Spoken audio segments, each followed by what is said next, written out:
Undi ubuzima buragenda buhenda cyane. Ibiciro by'ibintu bikenerwa buri munsi nk'ibiribwa bimaze kwikuba gatatu mu gihe kitageze ku mezi atatu.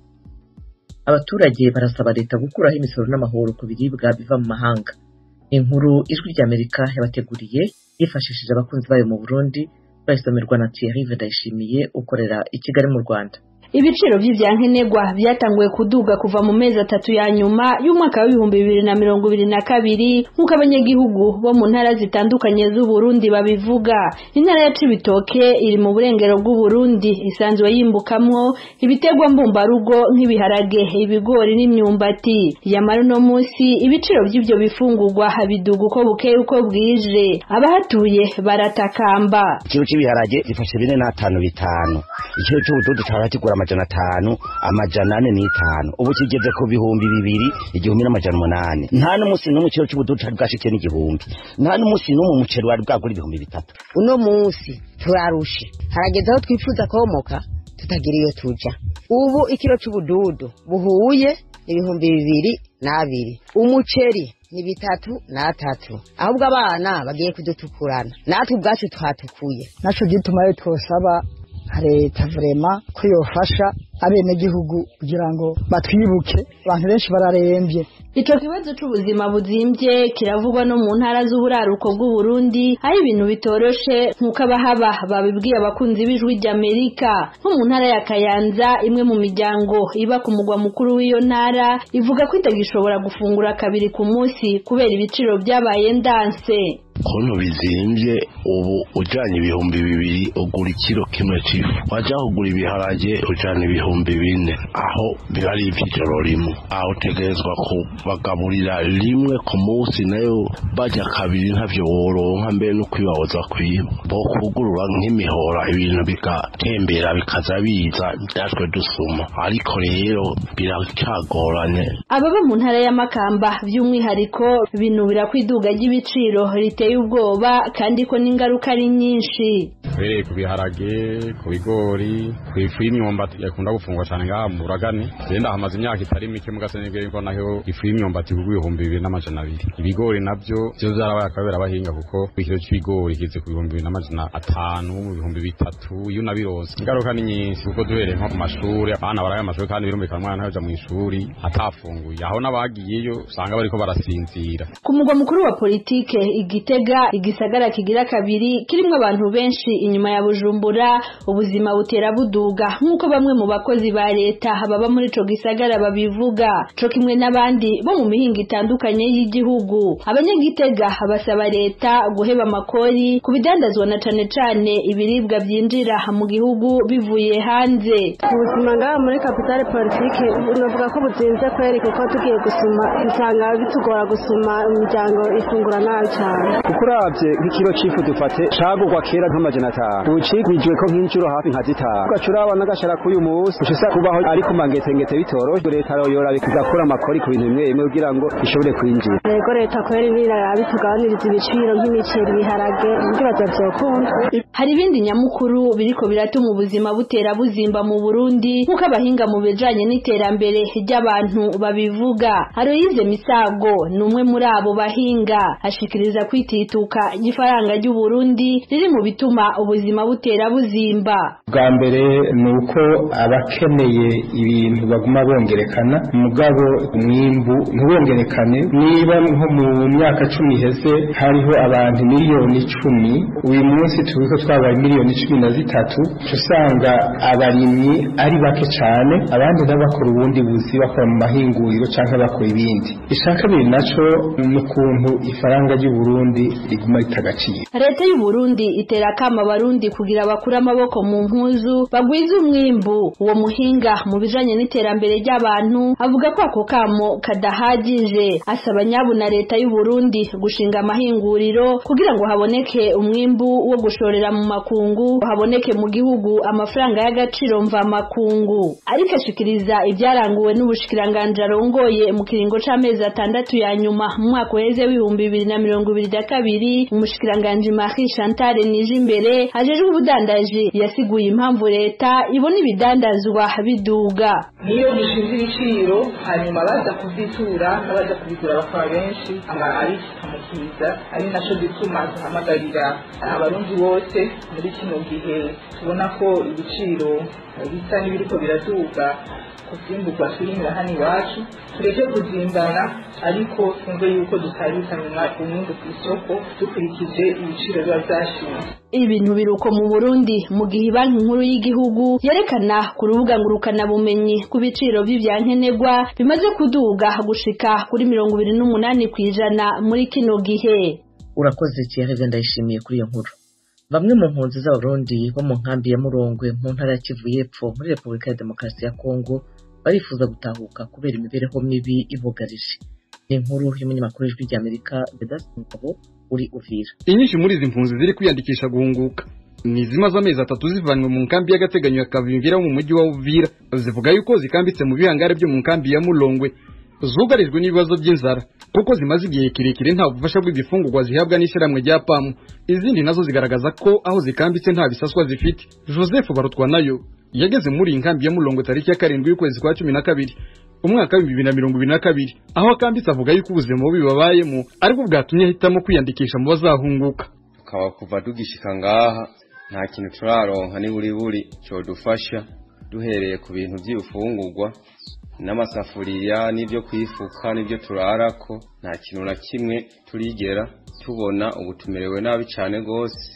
Urege ituma turiko turasaba guhunguka dusaba guhunguka kubera ubuzima bwacu tubona bugeramiwe. Twashaka dusubiye mu gihugu cyacu c'amavukiro dukore turatabaza kugira ngo badufashe hama badusubize mu gihugu c'amavukiro. Kubw'Imana Maria asanga ubu buzima bubi babayemo burutwa nubwo bari basanzwe babayemo mu nkambi y'agateganyo ya Kavimvira kuko iyo babahaga ubugari ndetse bakagira n'ibisaswa. Ariko kuva bagera mu nkambi ya Murongwe mu mpera y'umwaka wa 2022 nta bufasha bw'ibikoresho byo mu nzu n'ibifungurwa hasi riraba. Ahantu twashikiye muri Murongwe dubona menga uburyo bwaho usumba mbere nuko twari kwigumira muri Kataranzite.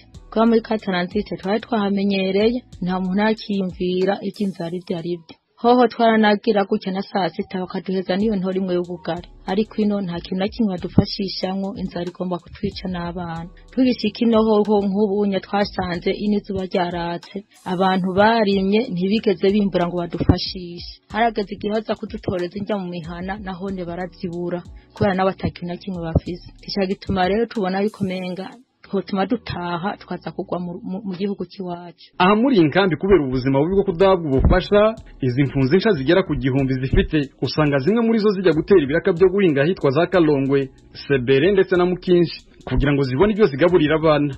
Tumaze amezi 3 tudapokera ngaha mu nkambi. Amezi 3 yose araheze tutazi ngo tugaburira abana gute. Nkajewe hano nsanzwe ntunze umuryango w'abantu 10 ni kuvuga umudamu n'abana 8 na jengira 10. Aha tuzi ngene tubaho ni ngorane tubayeho ko ibintu ngene bidasiguritse kurya no guhangayika kandi twiko turi impunzi ni kuvuga tugiye hanze naho y'inkambi baratunyanyasa cyane kubera ko nta bibari tuba dufise. Umva umuntu arafatwa nabi agakubitwa akagira ane akakwa amasuka n'ibindi byinshi cyane. Twavugishije umuvugizi wa SR mu ntara ya Kivu y'Epfo kuri ibibazo by'izi mpunzi ndiyafata telefone yacu ariko umuyobozi userukira impunzi z'Abarundi mu nkambi ya Murongwe Deo Ntakirutimana avuga yuko ikibazo cy'izi mpunzi ziheruka kuzanwa mu nkambi ya Murongwe bakigejeje ku nzego zitandukanye zirimo na ASR ariko nta gisubizo barabona. Twebwe twaragerageje kubavugira nk'abatware twashikanye amadosiye kure duhereye ngaha kuri seneri wacu haseri baraka gushika n'igoma mugo gushika no munsi nanyishe twigeze turonka ijanye n'ivyo byabo. Baragerageje kutubadusigurira ati baje abantu barabazanye ati ubwo mu kubazana ati bije bari bateguye mu kwezi yari yaheze ati bisabare barindira banze gutegura yindi bije bashibabona gufashwa. Dore ikintu usaba kwanza nuko bobanza bakagarukira ko abantu bakabaha ifungurwa kuko igihe baza nta numwe yari yarimye cyangwa yaravise n'akantu nakamuvuga atazo kwikorako kubera zishonje ziza gusoroma amasombe y'abandi. Gusa nubwo izi mpunzi ziri kwiyandikisha guhunguka ari nyinshi igihe zizahungukira ndikiramenyekana. nk'uko umwe mu bakozi ba komisiyo y'igihugu ishinzwe impunzi yabibwijwe rya Amerika.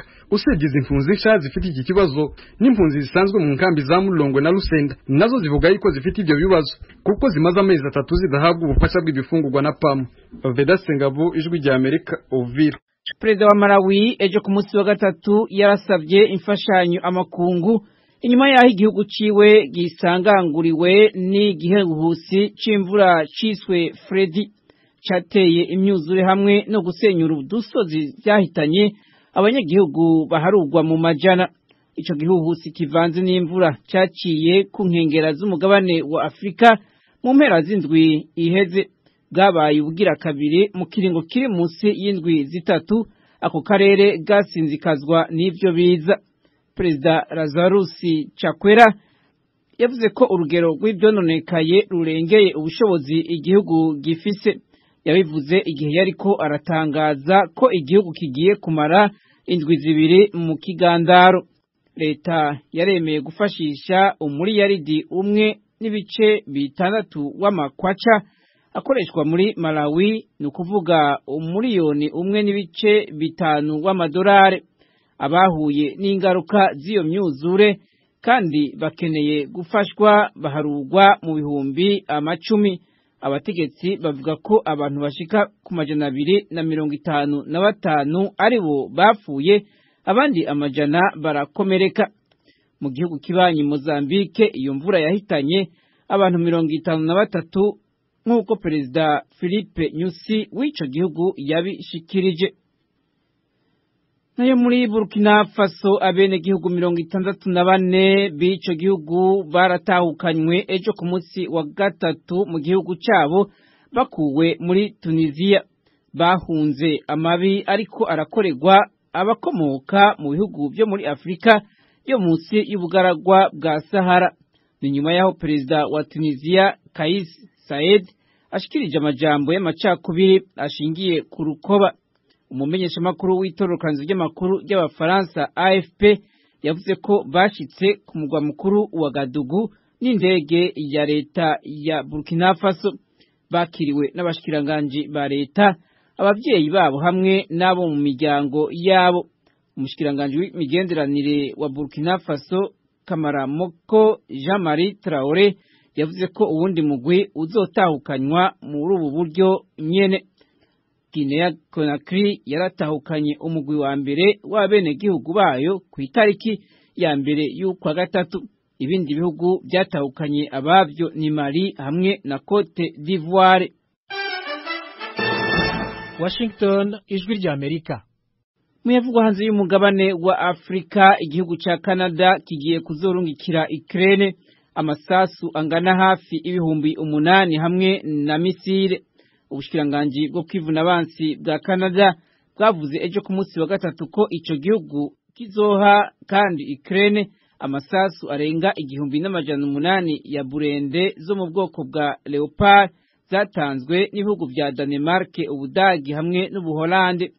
Leta y'umushikiranganji wa mbere Justin Trudeau yamye iri ku ruhande rwa Ukraine mu kuyisabira imfashanyo mu makungu.